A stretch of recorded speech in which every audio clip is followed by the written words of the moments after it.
Welcome to the Quiet Strength Podcast, Fathers in a Failing World. I'm Giacomo Knox. We live in a time when the role of fathers is often misunderstood, sometimes ignored, and occasionally even ridiculed. Yet throughout history, strong fathers, sometimes loud but often quiet, have held families, communities, and entire civilizations together. This podcast explores that quiet strength. Each episode brings together thoughtful conversations about fatherhood, responsibility, faith, forgiveness, and the challenges men face in raising the next generation. Some of these conversations are inspired by research, history, and emerging technology that helps us explore important new ideas in new ways. This is an independent production, built by people who believe that strong families and strong fathers still matter.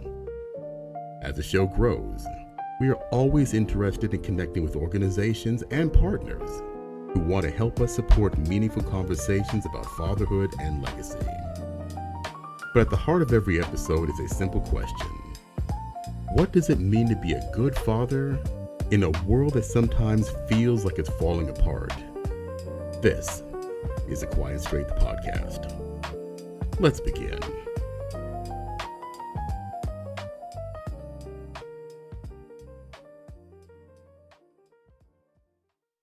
What if I told you that the demographic of fathers statistically most likely to bathe, dress, and read to their children every single day is, well, it's the exact same demographic society constantly accuses of being fundamentally absent? I mean, you'd probably want to see the actual lab results behind that kind of claim, right? Oh, absolutely. Yeah. You'd want to know how a cultural narrative could just drift so incredibly far from the documented reality on the ground. Right, and that desire to look past the rumor mill and, dig into the actual methodology is exactly why we're here today. Because accepting a societal diagnosis without looking at the underlying data is just incredibly dangerous. That really is. You end up creating policies for a disease that might not even exist while completely ignoring the real, tangible pressures affecting the patient. Exactly. So, welcome to today's deep dive. We're speaking directly to you, the learner, the person who doesn't just want the catchy headline, but actually wants the hard data. And today, we are taking the exact approach to a topic that is notoriously complex. It's intensely debated and, frankly, heavily misunderstood, which is African American fatherhood. Right, because it's a subject that is usually just drowning in assumptions, political talking points, and deeply ingrained stereotypes. It really is. So to cut through all that noise, we're bringing a massive, multifaceted stack of sources to the table today. We're looking at foundational historical literature, specifically Herbert G. Gutman's 1977 book, and the highly controversial 1965 Moynihan Report. Yeah, and we're not just stopping at history. No, we're also examining massive modern statistical data sets from the CDC, the Centers for Disease Control and Prevention, as well as the Fragile Families Study. And finally, we're pulling from modern behavioral and forensic social work studies to look at the very real psychological impacts of father absence and mass incarceration. So our mission today is explicitly clear. We are going to bypass the political rhetoric, step entirely away from the societal stereotypes, and look exclusively at what the historical records, the empirical data, and peer-reviewed psychological research actually tell us about the presence, absence, and involvement of Black fathers in America. That's a lot of ground to cover. It is. So it's okay. Let's unpack this, because to really grasp the modern conversation, we have to rewind. We have to understand where this incredibly pervasive narrative of the quote-unquote broken Black family actually originated. Where the seed got planted. Exactly. Yeah. Where did the seed of this idea get planted in the public consciousness? Well, that takes us squarely back to 1965 to a highly influential document known as the Moynihan Report. Right. Its official title was The Negro Family, The Case for National Action, and it was written by Daniel Patrick Moynihan. He was serving in the U.S. Department of Labor at the time. And he was basically looking at big economic trends, right? Yeah, Moynihan was an analyst looking at broad economic data, and he noticed something highly unusual happening around 1962. Wait, what was the anomaly? What did he see? So historically, up until that point, Black male unemployment rates and welfare enrollment rates, they moved in tandem. It was a direct correlation. Like, if unemployment went up, welfare applications went up. That makes total sense. Right, but in 1962, the lines on his graph began to diverge. It's a phenomenon that sociologists later dubbed Moynihan's scissors. Oh, because the lines crossed and separated like a pair of open scissors. Exactly. The unemployment rate was actually trending down slightly, but welfare enrollment just continued to climb. Huh. So Moynihan looks at this graph and concludes what exactly? Well, just to impartially explain his conclusion, he argued that a simple lack of jobs wasn't the sole driver of poverty anymore. Instead, he claimed there was a tangle of pathology and a, quote, crumbling family structure within the urban Black community. The tangle of pathology. Those are heavy words. Very heavy. He hypothesized that this was rooted in the horrific, centuries-long legacy of slavery and the systemic economic discrimination of Jim Crow. He basically believed these forces had systematically alienated Black men from their roles as providers and fathers. Right. Creating like a matriarchal structure. Yeah, a matriarchal structure that, in his view, was self-perpetuating and keeping the community trapped in poverty. Now, a quick but crucial note to you listening right now. We are absolutely not endorsing either side of the political debate surrounding this report. We are strictly conveying the historical friction here. And calling it friction is putting it incredibly mildly. Oh, yeah. The backlash to the Moynihan report was immediate and just intense, wasn't it? It ignited a total firestorm. Civil rights leaders and prominent feminists of the era sharply criticized the report.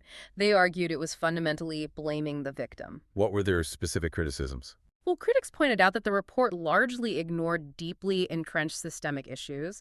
Like, they argued Moynihan overlooked cultural biases in standardized testing and hiring practices that actively hindered economic advancement. Right. Feminists additionally argued that the report presented a highly male-centric view of economics, completely dismissing the rational, survival-based economic choices that single women were making in a really hostile job market. So Moynihan puts his theory into the bloodstream of American politics, this idea that slavery irrevocably broke the family unit. But how did historians actually react when they took that premise and, tested it against the historical record? That brings us to Herbert G. Gutman and his massive 1977 historical undertaking called The Black Family in Slavery and Freedom. Okay. Gutman essentially said, let's test the hypothesis. He didn't just look at broad macroeconomic trends. He dug into the granular historical records. Like what kind of records? We are talking about deep dives into raw census data, plantation diaries, Freedmen's Bureau marriage registers, and even bills of sale from the era of enslavement. Wow. Tracing family lines through bills of sale. I mean, that is a grim but necessary way to track how families operated back then. What did those specific documents actually reveal? They revealed a profound level of intentionality. Gutman found that despite the constant violent threat of separation inherent in the slave trade, enslaved people maintained incredibly strong kinship networks. Really? Yeah, they had specific naming practices to honor absent relatives, and the moment emancipation occurred, there was a massive documented surge of Black couples formally registering their marriages. Which completely flips the script on that inevitably broken narrative. It shatters it entirely. Gutman's data proved that from the end of the Civil War all the way up to 1925, Black families actually had higher legitimacy rates than white families. Higher. Higher. They maintained a remarkably resilient, intact two-parent structure. This family unit survived the generational atrocities of slavery, and it remained structurally sound during the massive first wave of northern migration, too. When millions moved from the rural South to urban cities in the North. Exactly. I'm trying to wrap my head around this timeline. If the family unit was statistically stronger and highly intact all the way up to 1925, it's like trying to diagnose a patient's current illness by blaming a childhood injury. While totally ignoring their medical records in the interim. Yes. If their medical records show they were a competitive marathon runner for decades after the childhood injury, you can't logically blame their sudden cough today on the old injury. Right. If slavery irreparably destroyed the family structure, as Moynihan suggested, why were these families so remarkably strong and united for 60 years after abolition? That is the exact tension historians point out. The chronological data simply does not support the idea of a culture that was inherently or permanently broken by its past. Makes sense. So if that historical premise, which is really the foundation of the absent father myth, is factually flawed, it demands we ask a new question. What do the actual modern numbers say about Black fatherhood today? And to answer that, we have to clear away the 1960s assumptions and look at the reality on the ground right now. Let's look at Jay Fagan's 2023 sociological study using the Fragile Families dataset. Okay, for context for you listening, the Fragile Families Study is a massive, ongoing research project tracking children born to mostly unmarried parents in large U.S. cities. Basically, a demographic often facing economic hardship and systemic marginalization. Exactly. So they're specifically looking at populations that are under immense socioeconomic pressure. How did Fagan measure involvement? Because, I mean, if you just ask fathers, are you a good dad? Human nature says everyone's going to say yes. That's the brilliance of Fagan's methodology. He didn't just survey the parents. He focused on a sample size of over 2,500 families, looking specifically at the adolescents' perceptions of closeness and interaction with their biological fathers. Oh, so he went directly to the teenagers to ask about their lived experience of their dad's involvement. He did. And what did the teenagers say? The study found 0 significant statistical differences among Black, Hispanic, and non-Hispanic white fathers. None. 0 difference. 0.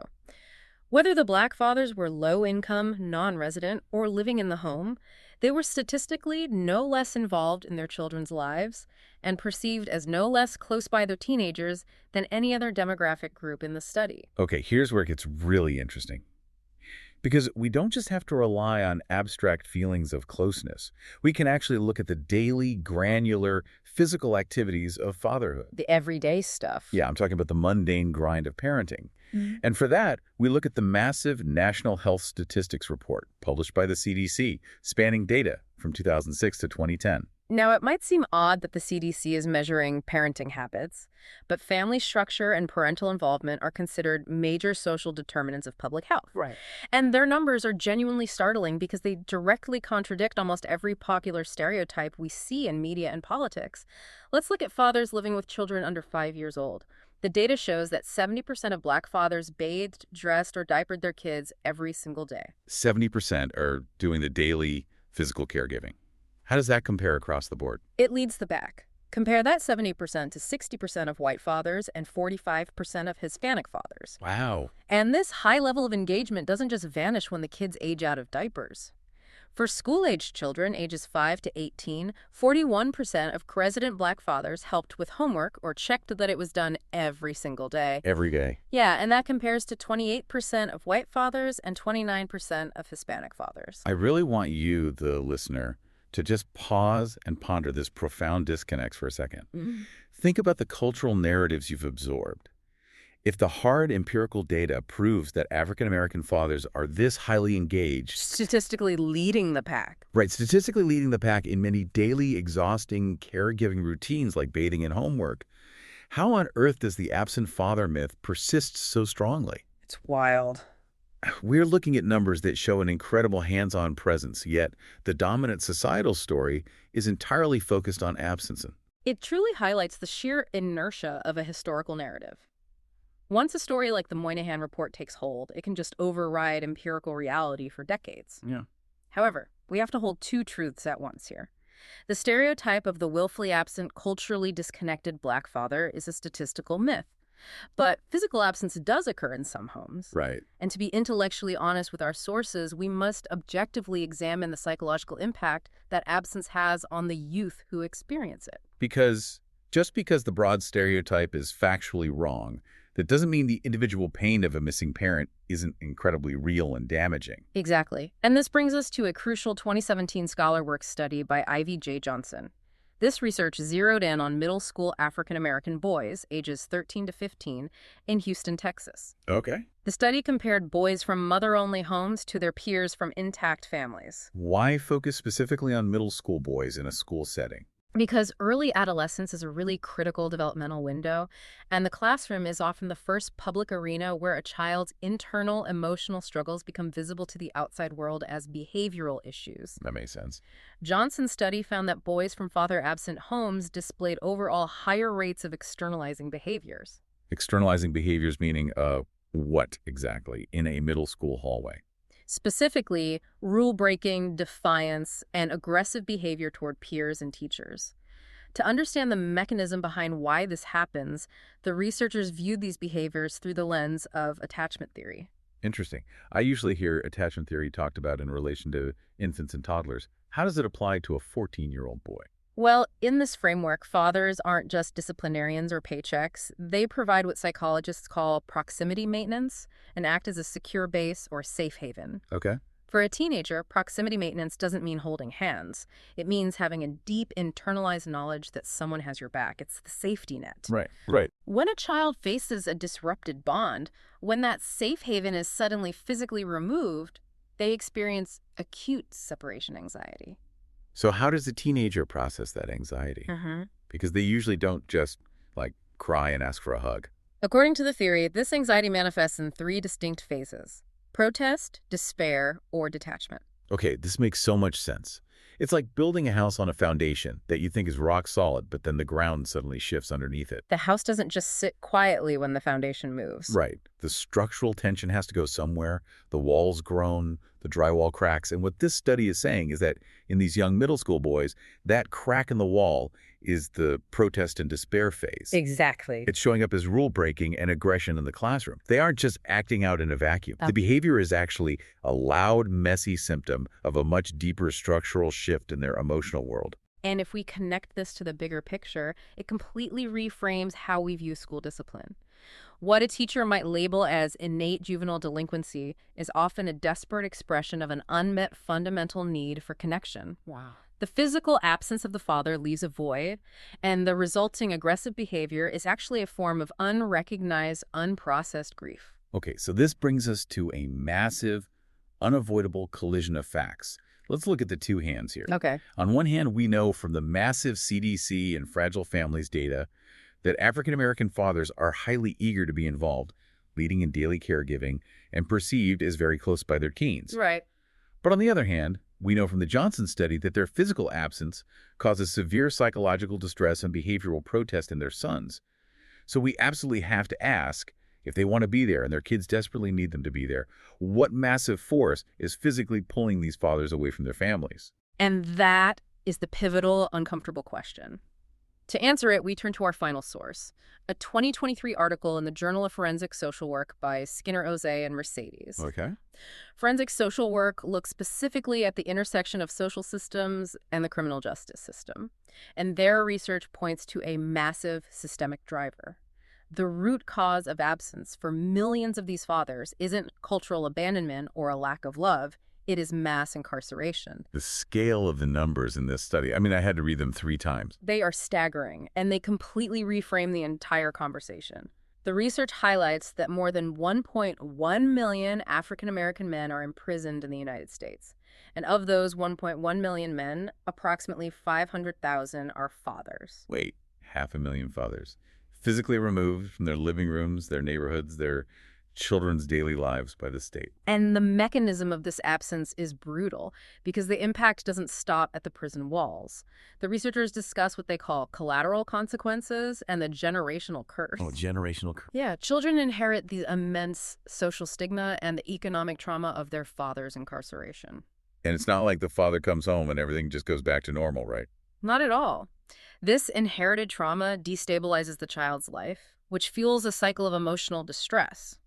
And for the father, when he eventually tries to re-enter society, the justice system creates insurmountable barriers. Like what? Background checks prevent employment. Legal restrictions prevent them from accessing public housing, meaning they often can't legally live with their families even if they want to. The system makes family reunification incredibly difficult, perpetuating the absence long after the sentence is served. So what does this all mean? If we trace this entire deep dive all the way back to the 1960s, Moynihan warned of a crumbling, disintegrating family structure. Yeah. But looking at all this data together, the modern reality suggests something entirely different. Very different. These families aren't crumbling from within due to some inherent cultural pathology or a lack of maternal and paternal love. They're being actively fractured from the outside by massive systemic forces like mass incarceration. That is the crucial paradigm shift the data forces us to make. The fragility isn't inherent to the family unit. The fragility is actively imposed upon it by external legal and economic systems. It really makes you rethink the entire framework of how we handle justice and societal blame. If 500,000 fathers are locked away and we know the psychological toll that takes on their sons, aren't we essentially punishing the children for the parents' systemic entrapment? It's a huge issue. We use state power to physically remove their secure base, and then we punish the kids with suspensions and expulsions when their emotional walls crack. It raises a profound question about how our society allocates responsibility. We tend to individualize the blame for behaviors that are actually the entirely predictable, documented result of massive systemic disruptions.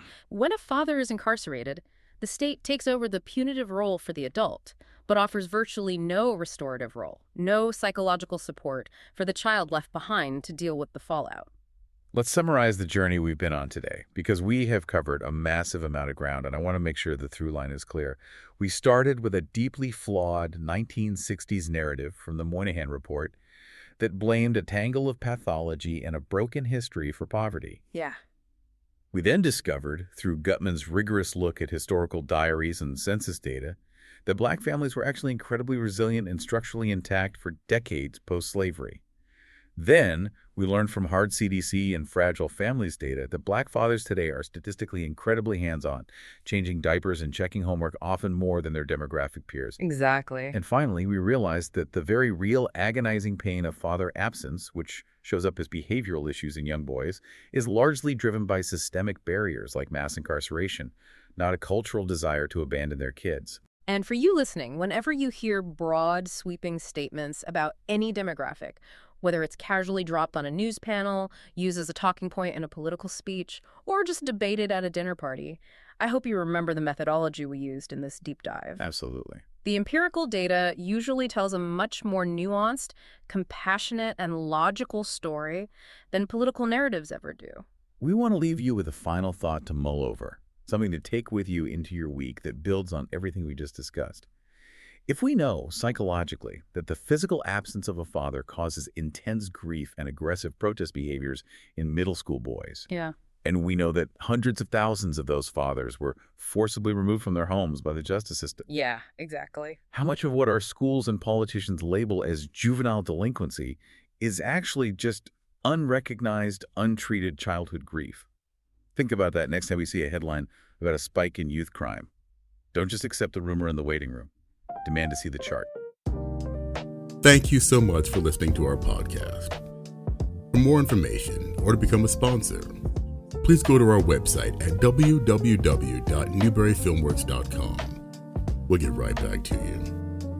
Stay tuned for the next episode, coming up very, very soon.